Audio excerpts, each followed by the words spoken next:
two. There's the big giant fat saucer that has the basically that has like the engines on the top of it. Basically, I don't know the exact nomenclature. I think it was like beyond the Class D designs. They're like fucking huge. I'm not sure. I like the ship from Flight of the Navigator. I was referring to Star Trek ships, but that works too. You know, but the Flight of the Navigator ship is, you know, it's voiced by Pee Wee Herman. I also that's I mean, how could you not like that? I'm also a big fan of the original or the next generation science vessels. The ones with like instead of like the disc, it's like a big ball, basically on the front with the. Oh thing. yeah, I like those. Those are really yeah. cool. Big fan of those. Yeah, those are really cool. So let's get into our conversation. Let's get on. on. Hello there, ladies and Oh, gentlemen. did you have to? I did. I love Rick and Morty. Hello there, ladies and gentlemen. Welcome back to the Riker Maneuver. This week we're talking about the mid-season finale. It was a lot of different things. There was a lot going on. There was a lot going on. A lot of things that needed to be tied up, and a lot of curious things that I'm wondering what's going to happen next.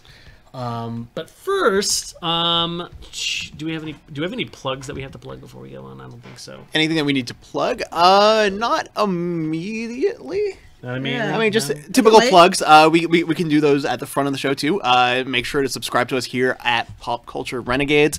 After this episode, we're going to be next week. We'll do a episode on like the entire first half of the season.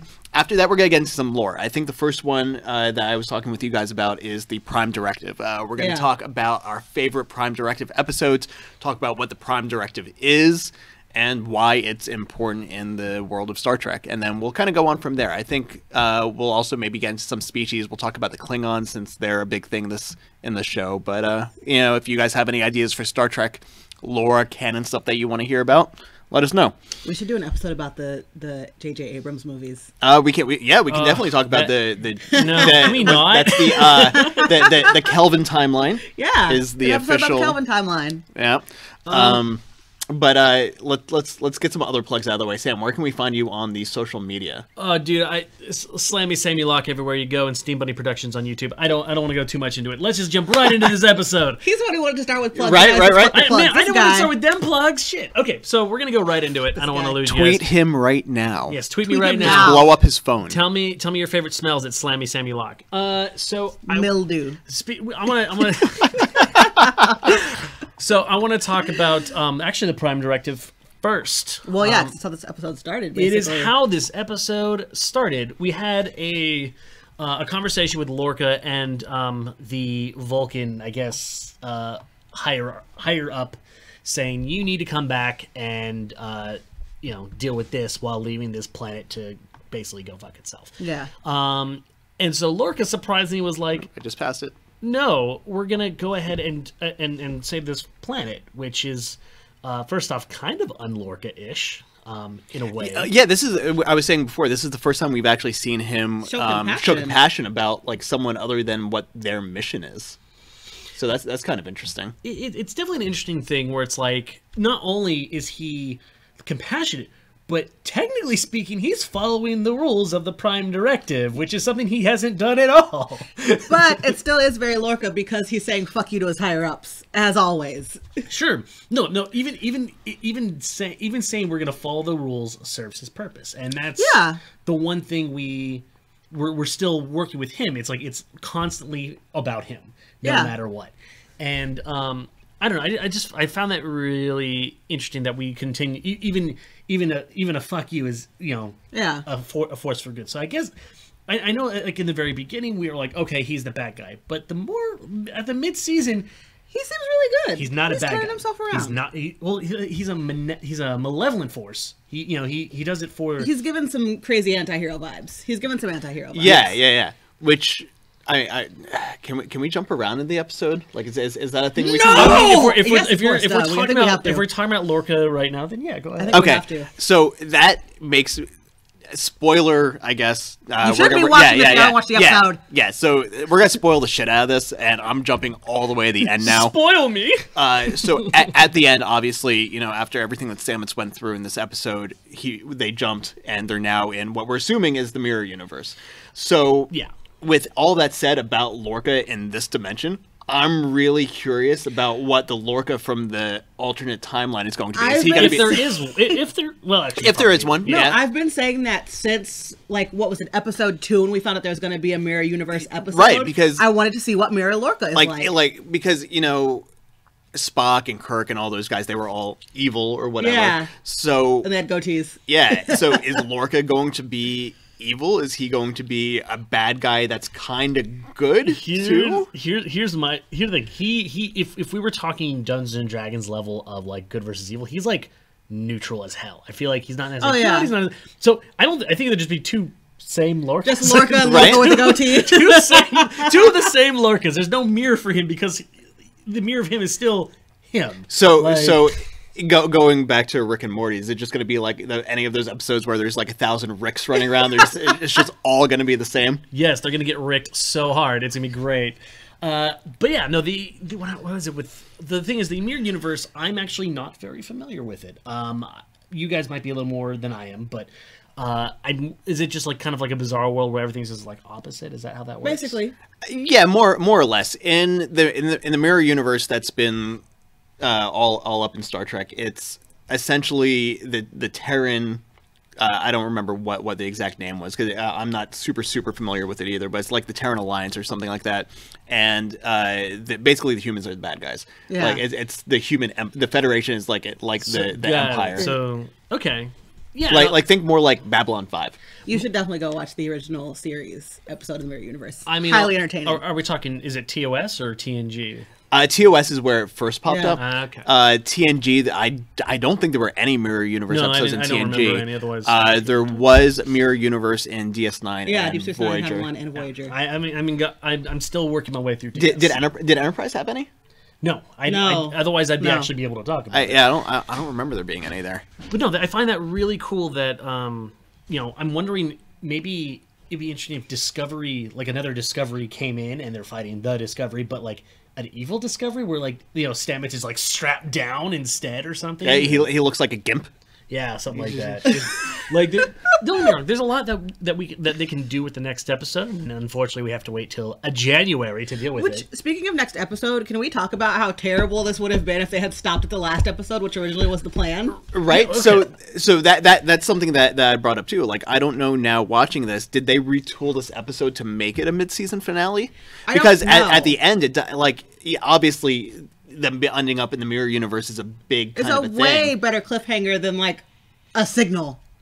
Right, but even with the signal, if they had given us like a next time or in 1 month on Star Trek Discovery and showed us like this big battle and Michael fighting the Klingon guy, like put together like a nice little package, I think it would have worked as a good mid-season finale too. Yeah. But this, like we just watched it, there wasn't really anything after that showing us what's going to happen. No, when it comes back. You know what might have happened, and this actually would make a lot of sense. Like all this.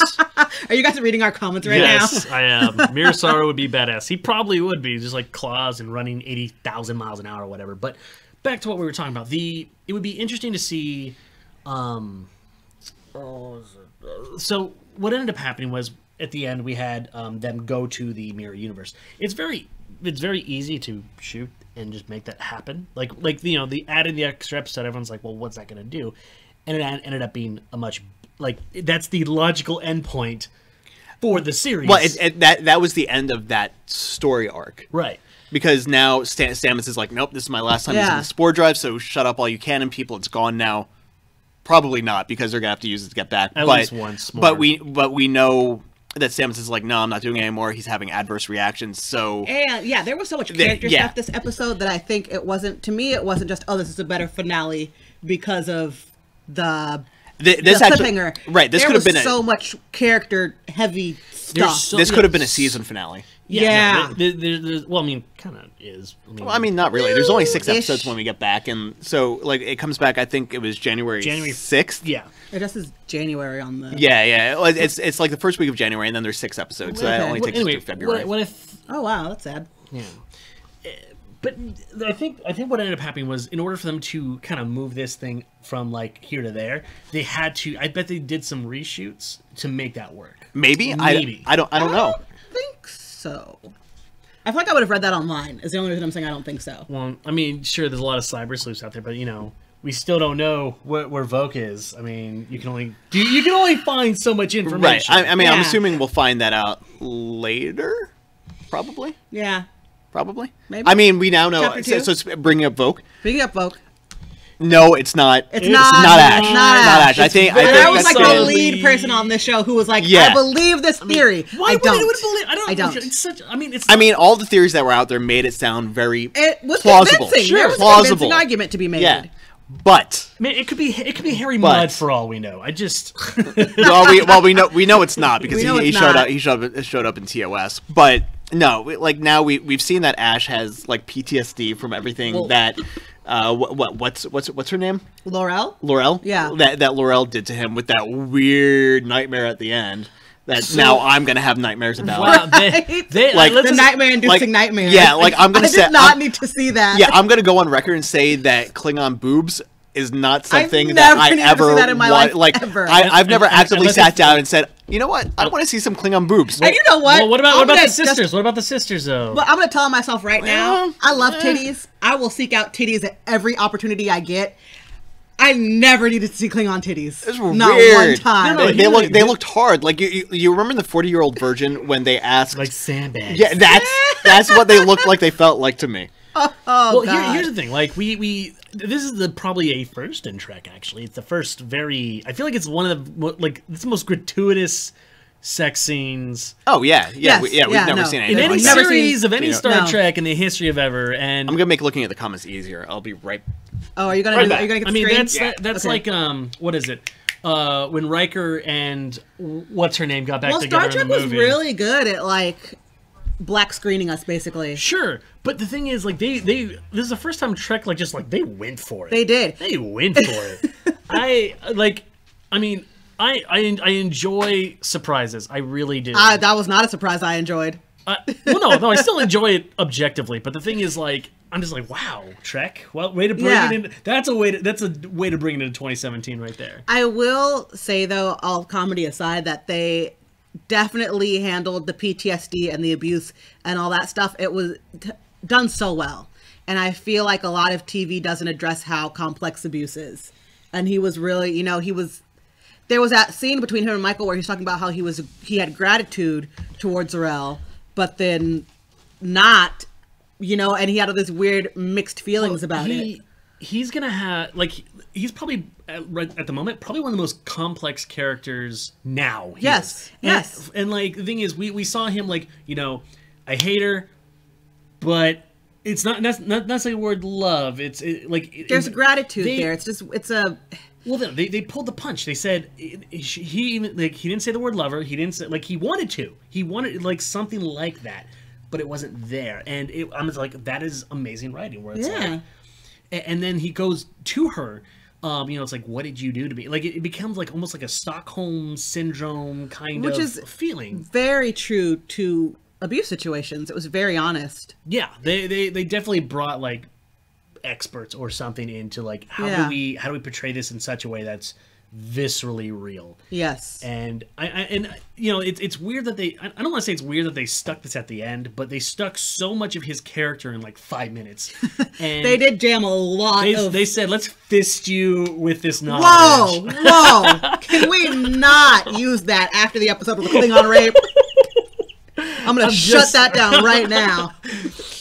Anyway, lots of information going on with Ash, and in the Muir universe, maybe that's gonna be. I mean, again, they gave us literally nothing for the rest, so we have to sit there and wait for more teasers. Well, it's funny that you say what showrunner pushed that scene. We talked a little bit about this. Oh yeah. So, for those who don't know, because it wasn't really published all that much, but the showrunner for Star Trek left some months ago. Well, that was like way early. That's why I said some months ago. But Brian Fuller, who had come on, he left almost before they even started shooting. So, like, he's almost a negative factor in anything that's been decided for this season. Okay. Right. I swear, like they said, the second season's going to be flipped on its head. I'm sure they've said that the second season is going to be different, but none of that has anything to do with Brian Fuller at this point. Gotcha. But yeah, like Ash Tyler, great character development for this episode, and I'm curious on how that's going to play into the next episode. What do you think is going to happen with this new dynamic? Well, I mean, I think Ash is. He definitely has something going on, or Terrell, or Laurel. Yeah. Laurel definitely has something planned for him. So whether it's a Manchurian candidate type thing, whether he's like a sleeper agent now, or if I don't know, because it's like he didn't seem like he was pledging any sort of loyalty to her. No, it seemed like he just went in there with like, "What did you do to me?" And that being said, she was not upset at all about being captured, but that's because she was trying to get off the Klingon ship anyway. Right. So this has totally worked in her favor. Yeah, I mean, we saw it, I mean, that she jumped into the transporter beam at the end anyway. So she clearly wanted that. She knew that there was no way that she was not going to be captured. Well, she wanted, I mean, if you remember in the episodes prior, she wanted to get the fuck off that rock, and all of her people got slain. It is like just her left and this captain. And so it's like, you know, she's a survivalist, and we've seen this in more previous episodes. Like, she's got half her face burnt, but she's still standing. Yeah. And again, the only Klingon who speaks English. So obviously she's not going to get killed at any point in time. She might get close to death, something, but she's not going anywhere. See, I think she's going to be a big player in Chapter 2. I do. Yes. She's going to be, well, I think she's going to be a big player throughout the entire thing, because she's the only person who can cross worlds here, it looks like. Boy Blue just said Ash is going to have Laurel's baby. Did any of you guys watch Futurama when, what was his name? Death by Snoo Snoo! I don't know, a Klingon...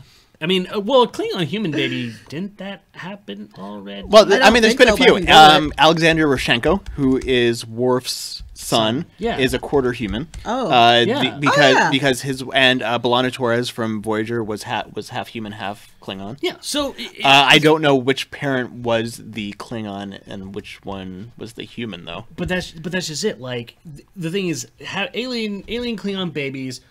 Or human Klingon babies are possible. It's a very possible thing, and it could happen on this series. Oh yeah, it absolutely can. Yeah, it could happen. And that would be kind of fascinating to see how that, you know, again, dynamics change again. Yeah. But I want to move away a little bit from Mr. Tyler, because I know that we have so much to. Well, let's talk about something else that you apparently had a problem with. You were talking about Terrell being the only, or Laurel being the only one that speaks English. Oh yeah, but you're complaining about them speaking English on the ship when for me. Michael Burnham had the. It's lazy. But no. So here's my deal. As somebody who absolutely loves Disney movies, when you watch 101 Dalmatians and you hear them in English, those dogs don't speak in English. No. They're speaking in barks, and you hear it in English. If they established it that way at the very beginning, cool. But see, here's my thing with this is every time we've seen them speaking Klingon, there was not a human in there that had a universal translator. So they needed Michael Burnham to be able to understand what was being said, so she had the universal translator with her, which is why we heard them speaking in English. Like, have the universal translator, but you don't. You gotta. It feels discontinuous, and it's almost like it's compromising to those rabid Trek fans. Like, I hate their fucking language. Like, it feels like. I felt like you just misunderstood that scene. Yeah. Same with me. I think it was just she was there. She was specifically trying to communicate with them, so she had the translator, so that she knew what was going on. Brian Zinchuk says, "How many leaders have the Klingons gone through now? They've had Takuma, Voq, Cole." And then whoever's next. Cole's not gone. No, he's not. Well, I mean, Michael beat the shit out of him. No, they blew up the ship that he was on. Whoa! Oh yeah, that did happen. Yeah. Big fire, go boom. Yeah. I mean, unless Klingons can survive the vacuum of space and being burnt alive, then maybe he's still around. Maybe. Yeah, no, Maybe? totally forgot about that. Totally forgot that fast. Let's see. And then you have like the admiral who has like no legs. I mean, She has legs, she just can't feel them. but maybe we're gonna see here in the prototype for the thing that Pike was in later. the Professor X type. The Professor X type wheelchair. Yeah, I mean, she could talk, so she doesn't Yeah. have to beep beep beep beep beep beep beep her entire way. What was I I just think just she was go? injured. I don't think she necessarily, like, her legs are going to be gone forever. No. And even if it was like a spinal injury, Then I'm again- assuming this far into the future they'd be able to fix that. Maybe I don't know. I mean, they're still using toothbrushes, so who knows? Yeah. using But toothbrushes. going back to the Klingon leaders for a minute, do you think this is going to allow for Voq to come back now that?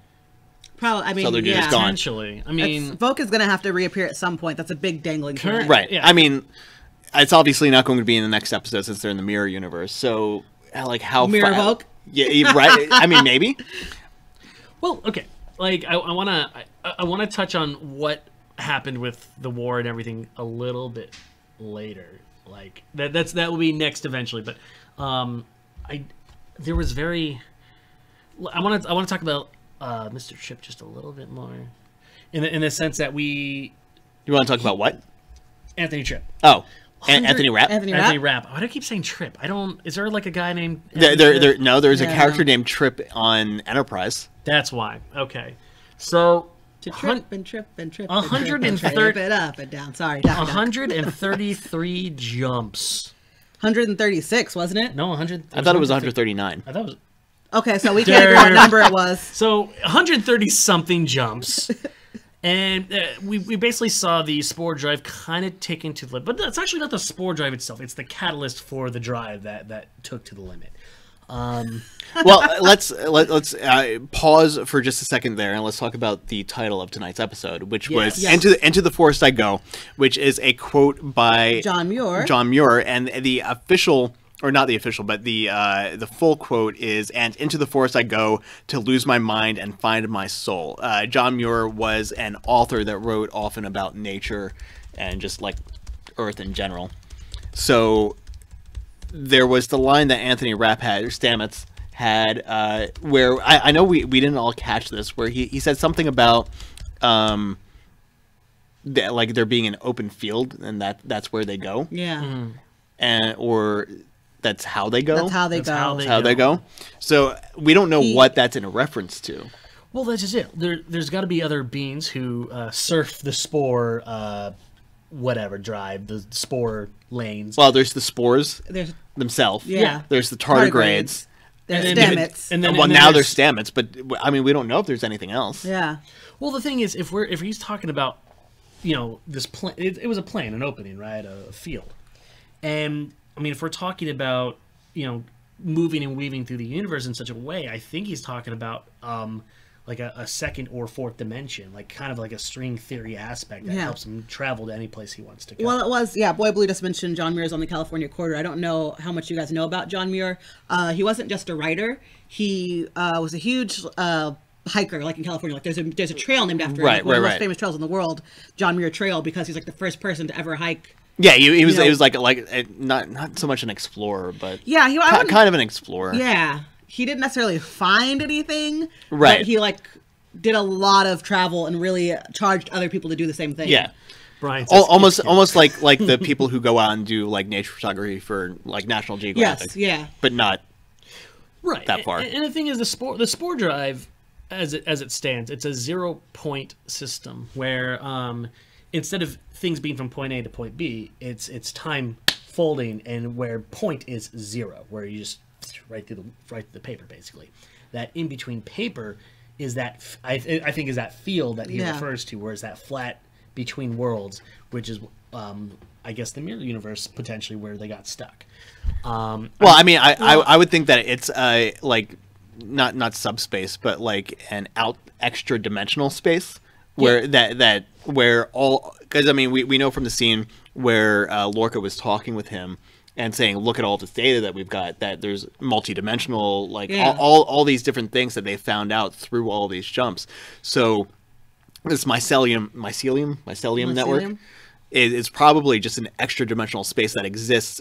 Like maybe it's like the fabric that holds all the dimensions together, and that's what they're traveling through. So like basically, literally the weave of space and time. I would say like the tubes that you saw the phone booth traveling through in Bill and Ted. I mean, I would have accepted a Farscape reference, but that's cool too. I like that. Oh goodness. So can we just talk about how cool the fucking Discovery looked? Just popping all over the fucking graphics place. tonight were on a whole nother level. So yeah. fucking cool. Oh my goodness! It's like watching this thing just pop in and out of space, like fucking. So I may have missed this while I was looking other things up, but what? So I know that the multiple jumps were done so that they could triangulate the location of the ship. Well, but if there were sensors on the ship and told them exactly where the ship was, if they could just like target the sensor, why did they need to do all those jumps? They did all the jumps to basically map where the ship was in conjunction with the sensors to try and figure out how the cloaking worked. Oh, okay. All right. That makes a little bit more sense. They explained it. It was like 3-sentence explanation. Yeah. I just missed that whole thing. Well, but basically they're like there are little infinitesimal data points that are broken, and then it was up to them to find them. And that's why they had to do 136 of them, because that's where all the little holes were. Yeah. Gotcha. Okay. And so they would triangulate a pattern to see like into those holes basically, and then find out where they are in that bubble. Right. Yeah. Which I mean, it's interesting science. I think I can't tell you if it's bad science or good science, but it's pretty cool. So Brian says that they could go back to the base principles using the spore drive just for short jumps without a sentient navigator, but weren't they having problems with that? Like, isn't that why? They tried it when they first had the tardigrade in episode 3, right, 4, somewhere early. On the Glen, isn't that how everyone ended up melted, or was that because the tardigrade escaped in the middle of a jump? Yeah, Boy Blue just said cloaks can be analyzed if you have the time. So they didn't have the time to analyze the cloak. That's why they did all the jumps. Okay. And the thing is, the spore drive on the other ship melded everyone into jelly because they didn't understand what the catalyst was supposed to be. Yeah. And so when they tried the jump, everyone got. It's kind of like the teleporter problem, where if you teleport someplace from one to the other and you don't get all the atoms just right, you just kind of like the fly. Yeah. Right. Basically. Right. That's kind of what happened in the episode before we found out what the catalyst was. Yeah. Oh man! So there was so much that happened in this episode. Yeah. So now we also know we touched on this briefly earlier, but like there's all this crap that's happening to Stamets. Yes. So originally, speaking of Stamets, that sequence with Stamets and Tyler going back and forth, where Tyler was having his PTSD flash and Stamets was like dying in the spore drive. That was some good editing. Right? That was so good. But we also know that Stamets was like prepared to die. Yeah. With this going on, because initially, Lorca was like, "Hey, we can't go back quickly, so we're just gonna use warp, and so that we have a paper trail saying that there was actually a legitimate issue. I need you to go get checked out in the med bay." And then he goes and gets checked out. Against his, he doesn't want to because then his husband will find out. Yeah, because he knew that there was something going on. Well, and then there's Tilly's big stupid fucking mouth. Tilly just fucking Tilly, you bitch. Hey, you got her name right. I did. After a whole season. Congratulations. Half a season. I feel like Pee Wee Herman. We should have like. You said the magic word. But yeah, which we actually barely saw any of her, which it makes sense because this really episode was not right for her. Yeah, there wasn't a lot going on. Like, all that she did this episode was really take the spores out and put the spores in. And take the spores out. It's okay. And she counted down. Yeah, she counted how many jumps we were doing. Yep. It's okay though. All Saru did was nod his head the entire And he had a staring match with Burnham. Weird staring dude, thing. What do you think the Mirror Universe version of Saru is going to look like? Oh my god, that's short, fat, and angry. so here, I'm telling you, it's gonna be just like the original series. It'll be Saru with a goatee. Because here's my question with that. Because on his planet, his species was the prey. Yeah. So in the Mirror Universe, Were they the Predators? They'd have to be. They'd have to be, yeah. Big, beefy with claws and still 80 miles an hour. Episode where his head opened up and was weird. Right? It'll just be open all the time. That's gonna be bizarre. What were we actually trying to talk about? What were we actually trying to talk about? I lost my place here. Stamets. Stamets, yeah. And what's happening to him. Right. He got cataracts at the end of the episode, and he saw the whole universe at once, basically. Right. He went full Rick and Morty and was able to see the infinite amount of people. I know I keep referencing Rick and Morty. I'm watching season 3 right now. I can't. It's so good. But oh goodness. Yeah, but with Stamets doing basically the time warp is what it feels like. Again. How, do you think he can? Do you think he's able to return to who he was, or is he going to remain forever changed? I think he's going to remain forever changed, but I wonder if he's gonna normalize. Yeah, will the cataracts go away? Like, will he be able to walk? Because he basically just passed the fuck out. He needs to join the queue. I'm gonna keep it every episode. Join the queue. The queue does not work with the format of the show. No, it doesn't. But that doesn't mean I don't want it. Let's kind of move on a little bit and talk about the freaking war. So the war. Well, the war is going in an interesting direction now because now that Cole is dead, who was kind of leading the charge with the war, like someone else is going to have to step up. Yeah. And it's going to be interesting to see how that kind of works out. Well, that's just it. They've killed not just the leader, but they killed the dead ship, which Ship of the Dead. I'm so that is sad. Such a great name, the Ship of the Dead. That is the most metal, past, present, future Star Trek. That is the most metal fucking ship ever. Like, oh, you're dead? Get on the you're armor you're now our armor. You're armor now. And they just called it the Ship of the Dead. Yeah. Like, everything about that ship is cool, and now it's destroyed along with the next leader. That's how many leaders have they killed in 2. Somebody already answered that. Right. Well, no, it was 3. Well, no, because Voke's not dead. They just we don't know where Voke is. He's missing. Yeah. He's in my she? She? Voke is she? He or Voke's she? Voke's a he. Right. The person that sent him away was she. Right. So yes. Takuma is dead, and Cole is Takuma. Takuma is a Street Fighter thing. Or no, that's Akuma. That's Akuma. That's Akuma. So and Cole's dead. So we have these 2 great warriors of 2 different houses. Both rose to power very quickly. Both got knocked out by the Federation.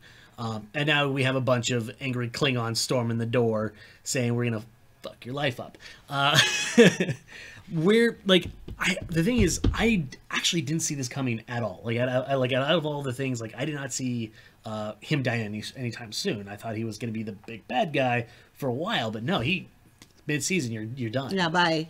What a power vacuum that leaves.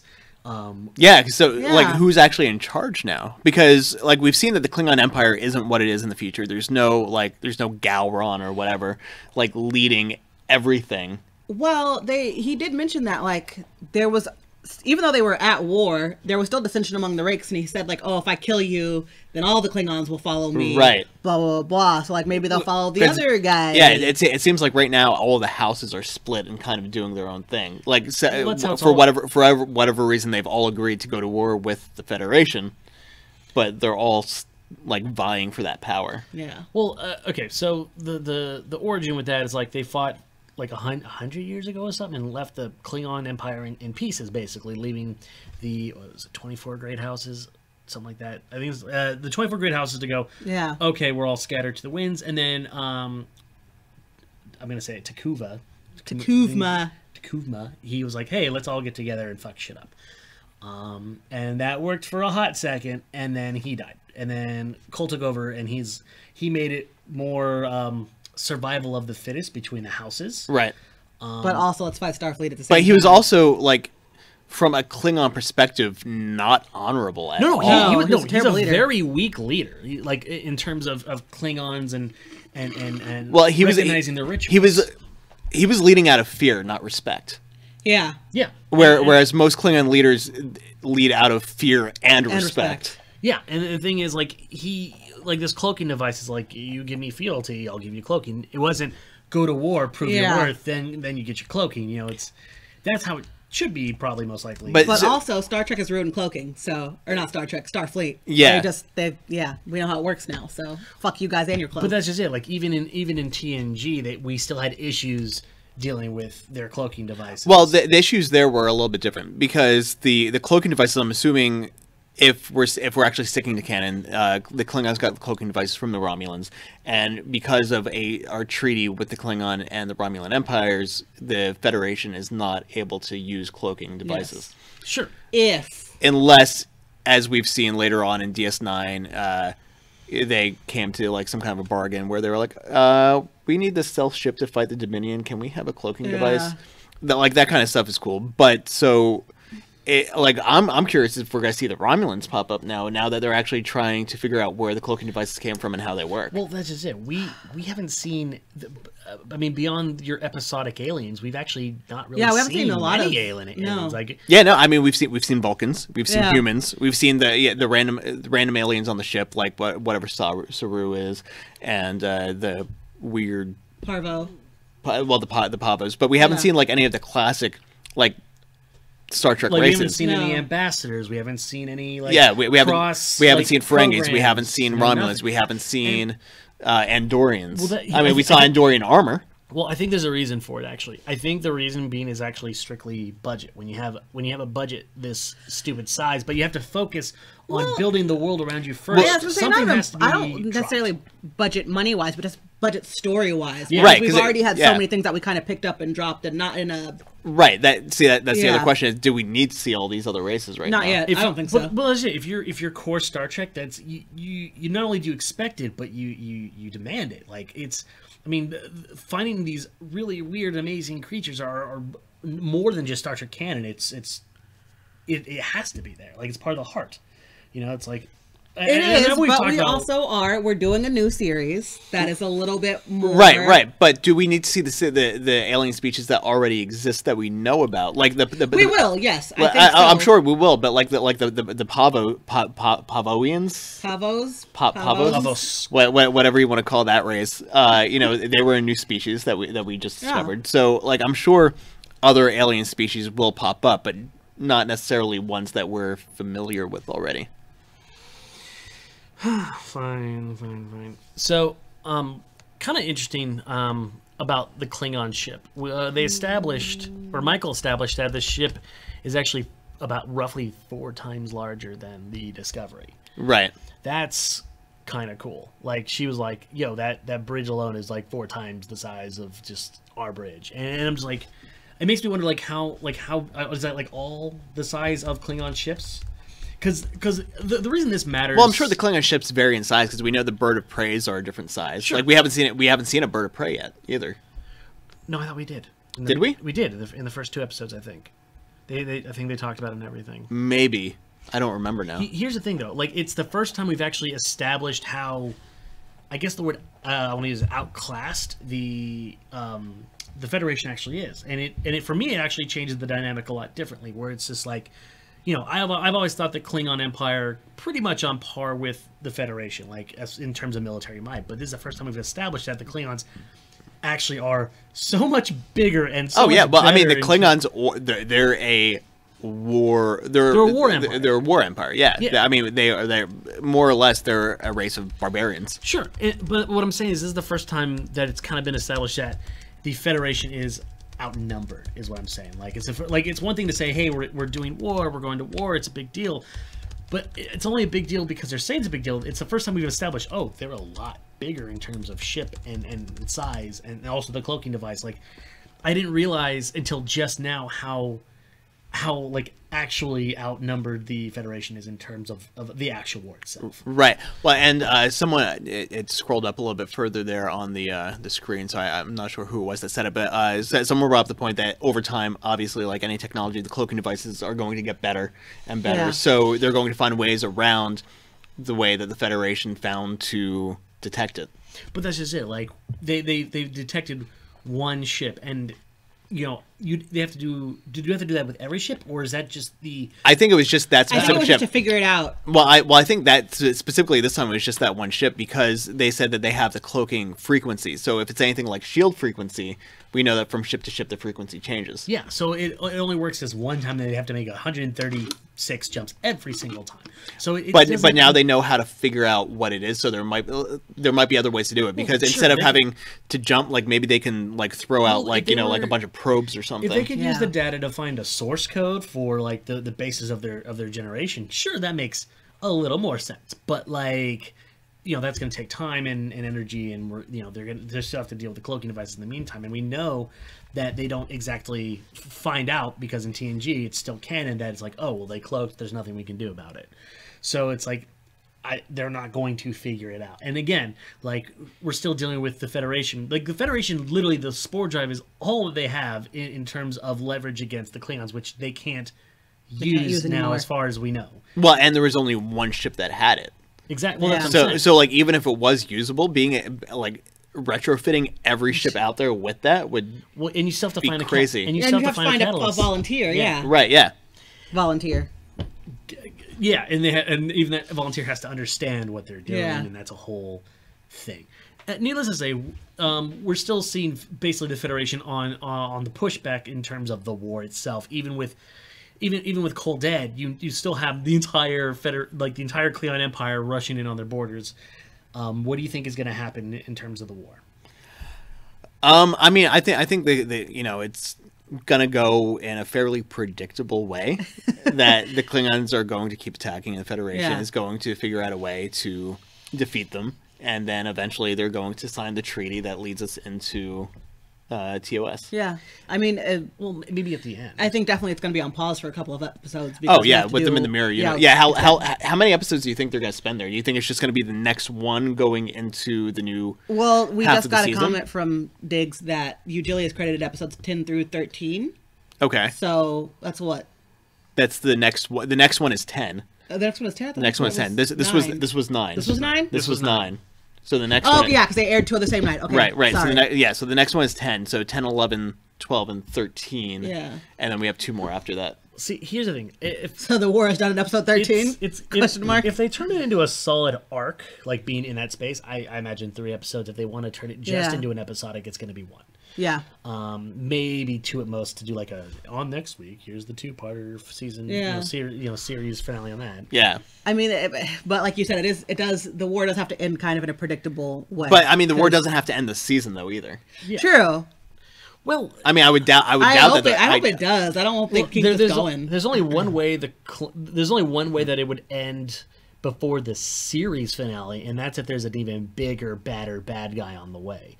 So, I mean, if there's someone that everyone has to join together to fight. But I don't know. Like, I'm gonna ask you guys out there in the chat, because I know a lot of you are deep into the Trek lore. What year was it that the treaty between the Klingons and the Federation was signed?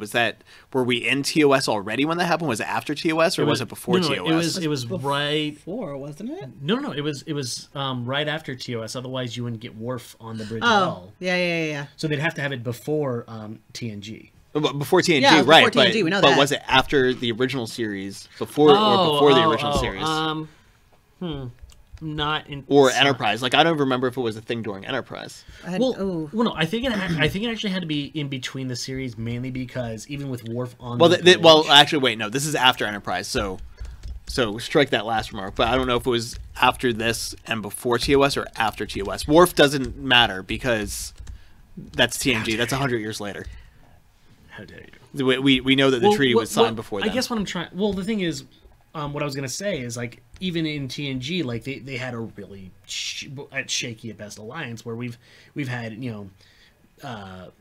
Picard even getting into fighting to skirmishes with Klingons. And but I mean it was shaky, but we still had a treaty because I mean there was the episode where Riker went and served on the Klingon ship for a while. I think it was. I think it had to be at least 30 years. And the reason I say what was 30 years? 30 years before TNG.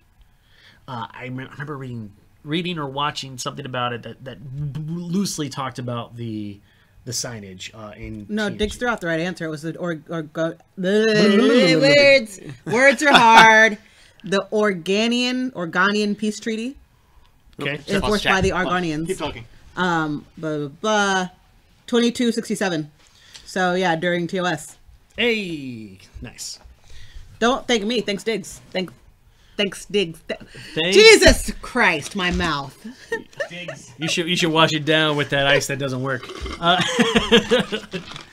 Anyway, I drank all the soda during the episode because I was really tense. Here's the thing. I think what needs to happen is the Klingons need some wins. The thing is, Klingons have been kind of stuck getting their ass kicked on every turn. They need to blow up a starship, or they need to take over a planet. They need to they need to kill someone's wife or something. Something needs to happen in the sense that they got to keep the fuel to the fire going. It's one thing to say, hey, we got a couple wins, but if they want to keep the war going and interesting for us as the fans, like the Klingons need to do something for us to hate them, other than the initial killing of the. You mean besides talk with their mouths full all the time?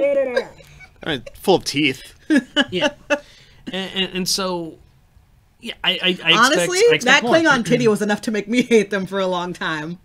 There we go, Boy Blue. They signed the treaty at the end of Star Trek VI, which makes sense because that was the undiscovered country, and that was the whole point of that movie. But yeah, I expect more coming out of the Klingons and some wins. I completely forgot about Star Trek VI.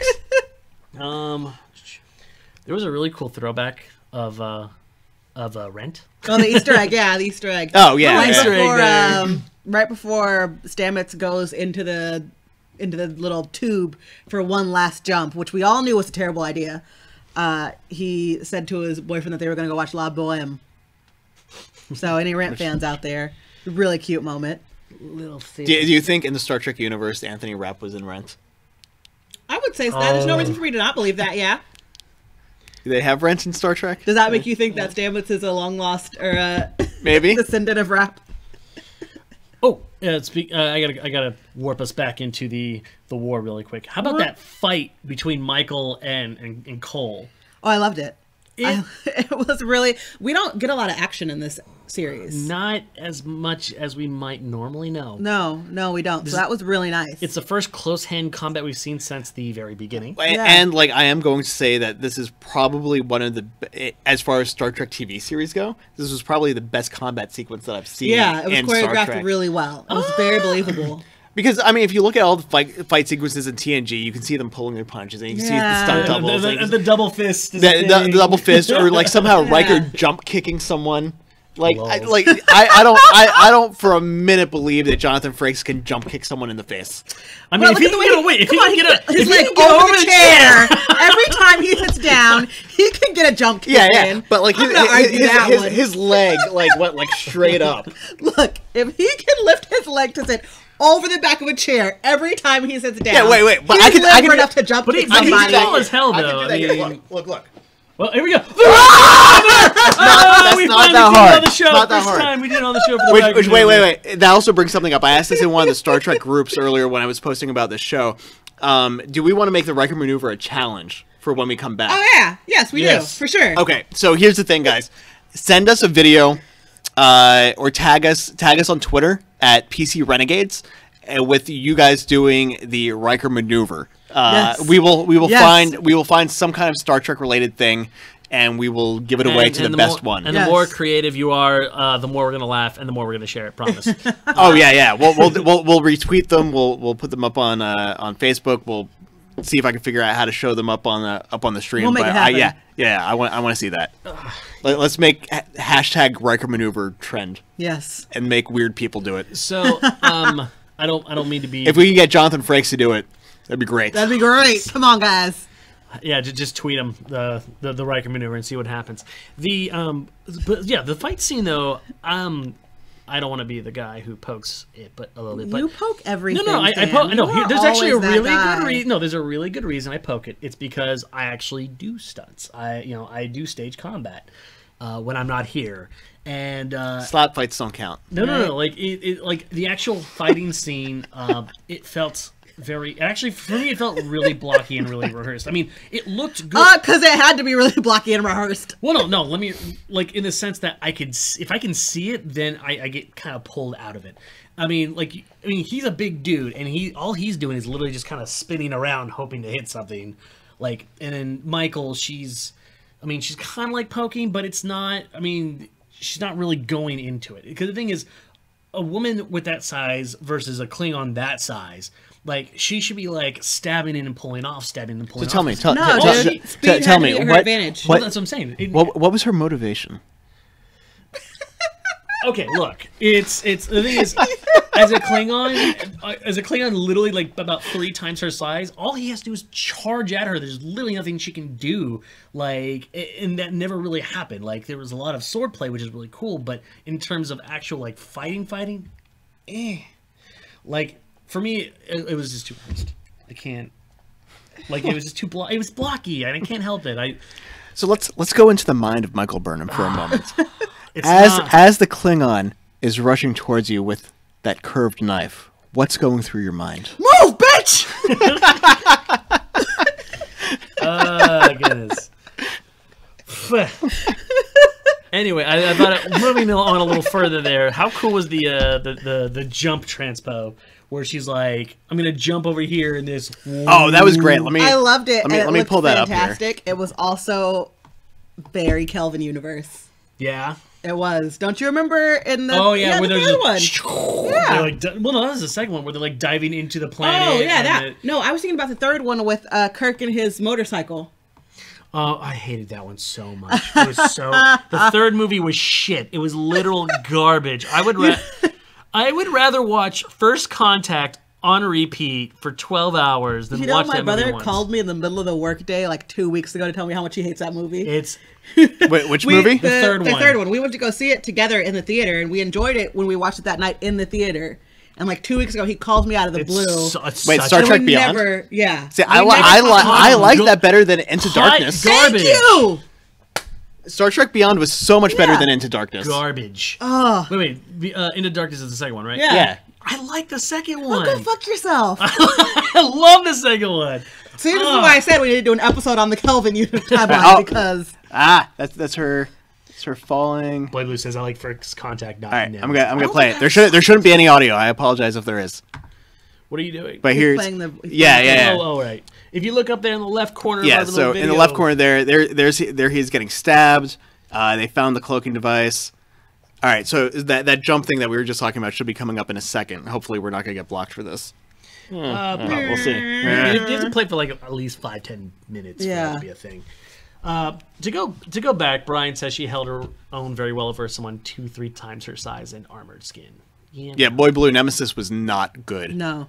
I mean, even with Tom Hardy, that was not good. I don't even remember Nemesis. I do not remember it. That was the one with the Remans. Oh, the weird Romulan race that was bred to like work in the mines or something. Was it? Wasn't there like a? Wasn't there a? And there was B4. Tom Hardy is in that movie? Tom Hardy was a clone of Picard.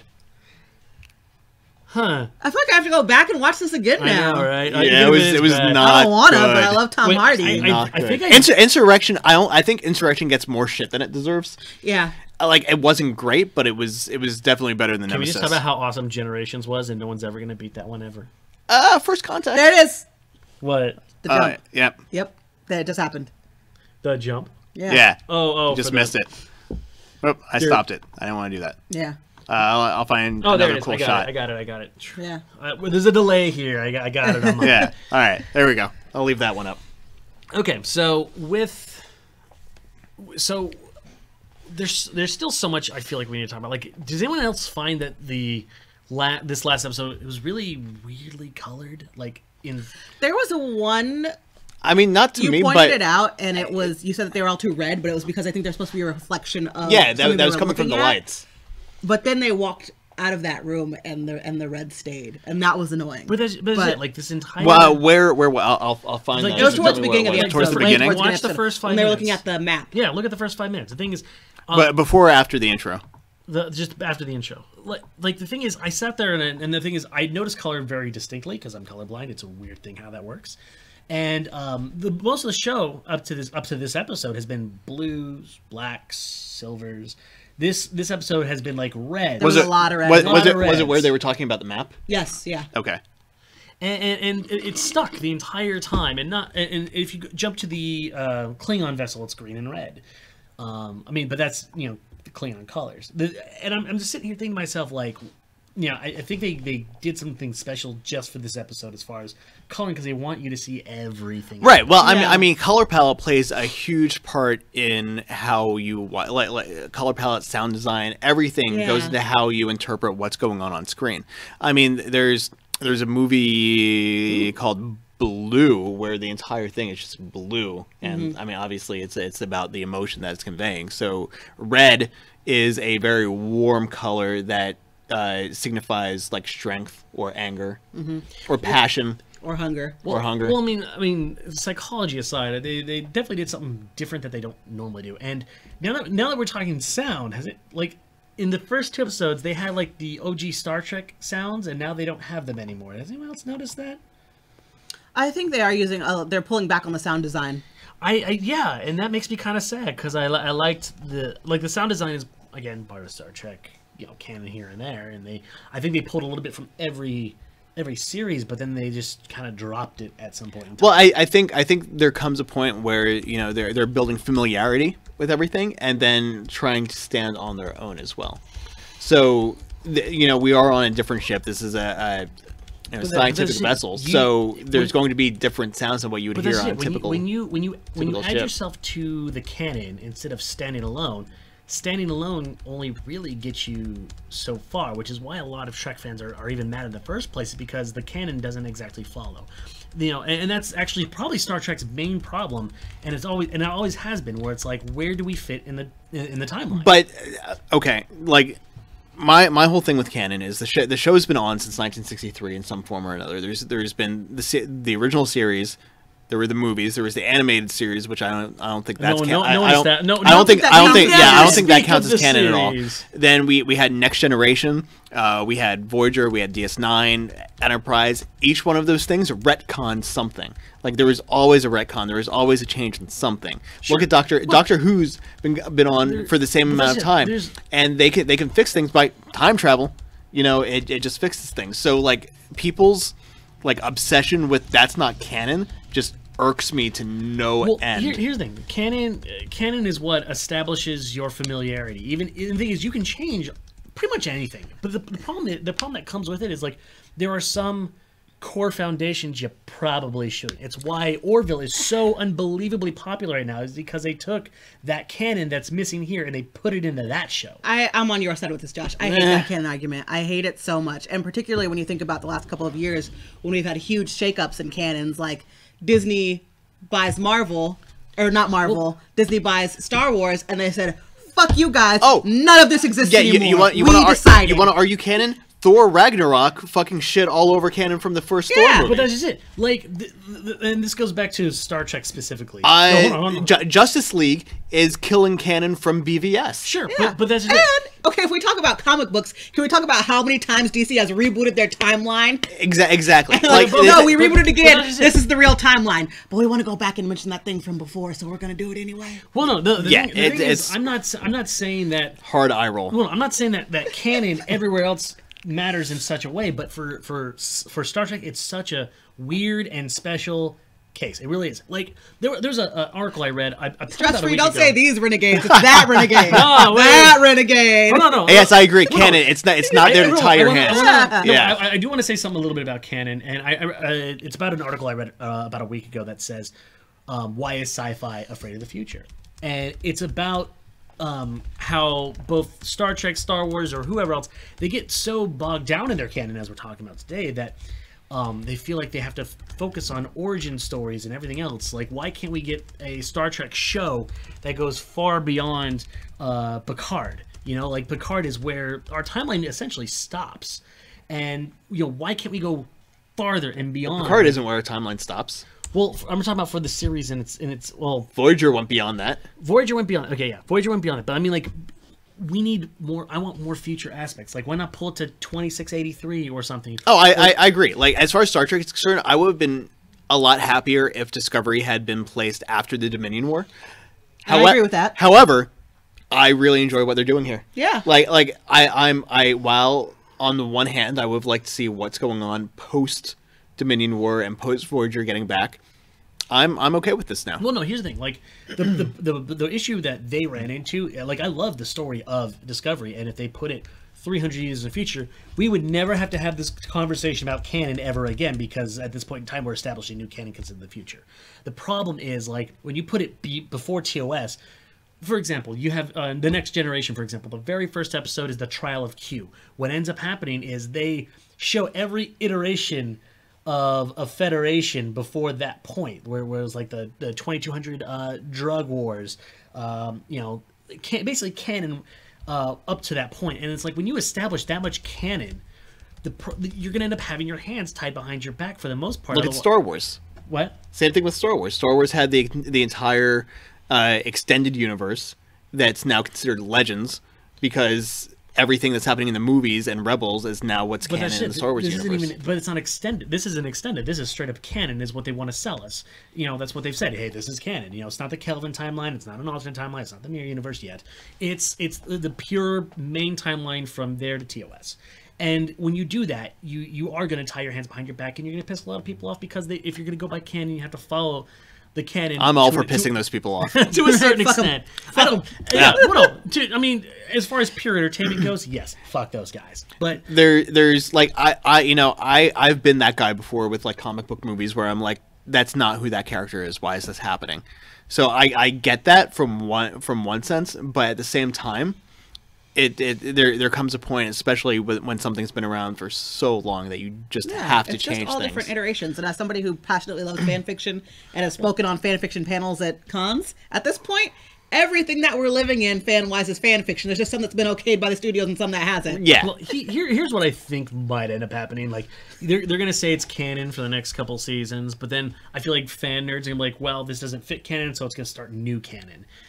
It's gonna end up being like its own little timeline, just like the Kelvin timeline is gonna, is, and so on and so forth. But yeah, we spoke way too long and way too much on the merits of canon. Yes, because again, whose fault was fuck that? canon. Hey, whoa, y'all open up that can of worms. The thing is, now that we've reached mid-season, what do you want to see versus what do you think you'll see? I mean, that's a very open-ended question. Yeah. That's why I asked it. I mean, I want to see what's going to happen. Yeah. I want to see more episodes versus less episodes. Yes. All right. As far as so, these assholes. You started it. So here. Okay, what about predictions? You think you have any predictions? Well, I mean, Vogue obviously is going to come back. Yeah, Vogue has got to come back. That's why I want to see. I want to see where Vogue's been, what's happened to Vogue, whether or not they're doing this the Klingon genetic alteration thing that's going to cause the virus that we see in TOS. I want to see what's going on with Lorca and where his character goes, because it's been very interesting right now. And we have the fact that the Admiral is back on the ship, and the Admiral was coming for his ass right before she got kidnapped. Right, and now he's going back to get, well, he's not going back to get this commendation, but now Stamets is getting this, supposedly getting this commendation if they ever make it to that starbase. A family photo with Spock. Yeah, I'm down with that, Boy Blue. I want to see that. Yeah. Family photo with Spock.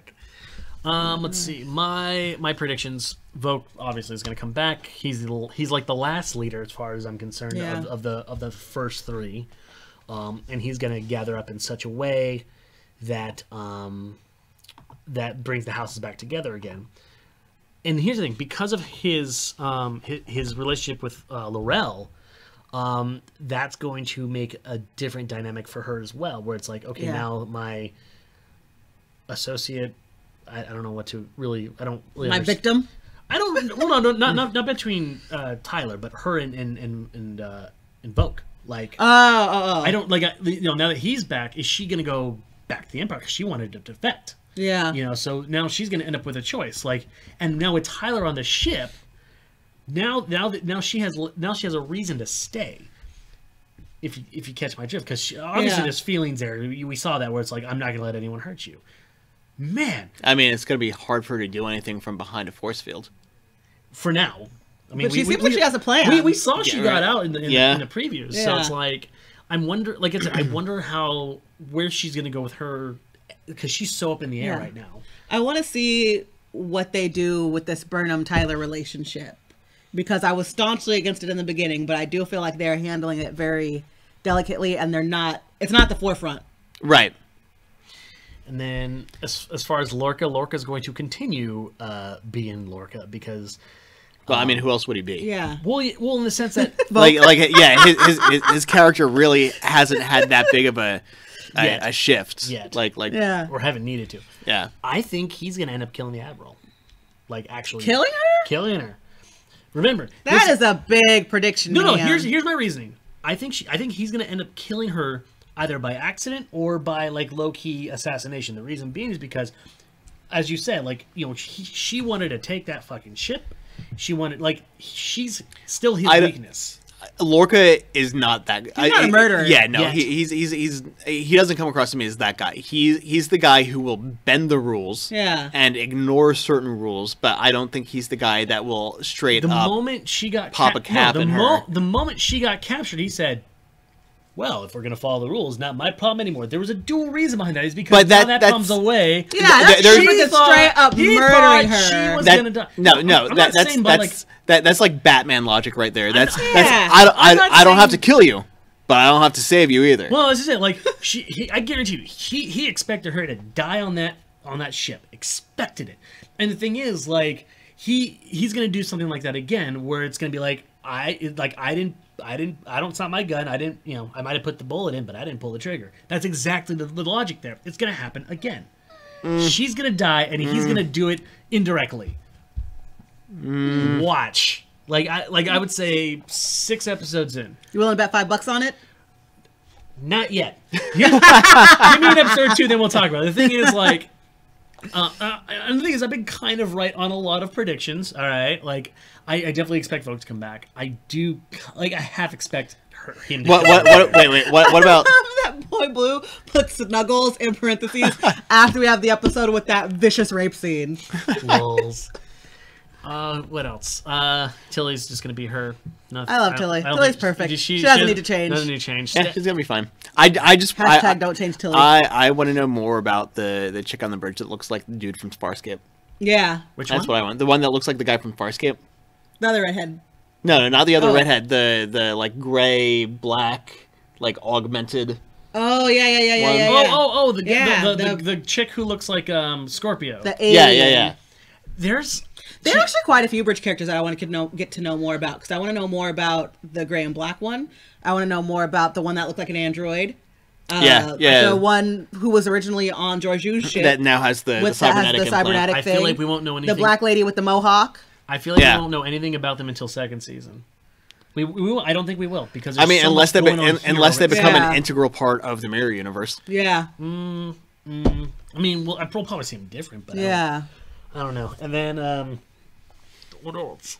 And of course, the spore drive is going to go away soon, indefinitely, which makes me wonder what the Federation's going to do to get an edge over the Klingons, which... Well, I mean, I'm sure that's going to be the next story arc with Discovery, since it is a scientific vessel charged with trying to figure out a way to win this war. That's definitely going to be part of Discovery's issue. It's either continue to find another host or another way to use a spore drive, or...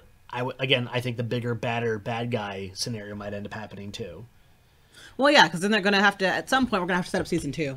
Right. Or leave a door open. Well, and we also know that Harry Mudd is coming back again, so... Yeah! Yes. So we'll have to see what happens with him. I'm hoping... Cardassian. I think he's coming back again. I think it was... Three or four episodes, yeah. Goodness. Well, I think that's all the time we have for... today. Yeah. Do you want to do the plugs now? Official plugs? Official plugs. Can I? Yeah, go nuts. All right. So, again, if you enjoyed our discussion shitting on Sam and his canon Fight me BS, then go ahead and subscribe to us here at Pop Culture Renegades on YouTube. Follow us on Twitter at PC Renegades. You can follow me at the Goldman. That's the @ sign, not the word at. Who the hell thinks it's actually at? You don't know. You never know. And you can also follow that hashtag show, our other channel, where you find me behind the scenes, running stuff like our Watchtower show. Sometimes I'm doing the Power Ranger stuff when JD isn't available, and anything else when I'm not working. What about you guys? Where can we find you? He already did his plug, so he's done now. I did like a 5-second plug. Continue. You can find me everywhere on the internet at Lambertra. That's LAMBERTRAA. Cool. You can find me at Slammy Samuel Locke on the Instagram, and on the Twitter you can find me at Facebook at Samuel Locke. You can find me at Steam Bunny Productions when I do comedy stuff sometimes, and you can find me every Monday and most likely Thursday now on the Twitch where I play video games for your amusement. And once again, if you guys have ideas for other shows you want us to cover, come back after we end the stream. Leave us a note, tweet at us. Say the Orville. Let us know. Like I said earlier, again, the next week is going to be a mid-season recap where we talk about everything up to this point and where we're at going into the second half of the season. Then we're going to talk about the Prime Directive and Klingons, Kelvin Timeline, and maybe the Temporal Directive and First Contact. We'll find some fun stuff to talk about. Yeah, if you guys have any, if you guys have any topics yourselves, submit them and we'll talk about it. Yeah, and do your Riker Maneuver videos, Riker Maneuver challenge. Yes, bring us your best Riker Maneuvers. # Riker Maneuver challenge accepted. With that being said, guys, thank you for watching us. Like, subscribe, share with all your friends if you think it's sharing worthy. Otherwise, thank you for watching us. Even if you don't think it's sharing worthy, do it anyway. Yeah, if you hate us, share us with your enemies. I hate it so much. It's so bad. Just share it with your enemies. Be like, guys, you gotta check out how bad these guys are. I'm hoping that's not what you're thinking, but still, views are views. Anyway, with that being said, thank you guys for watching us here at the Riker Maneuver at Pop Culture Renegades. Peace. Get swifty.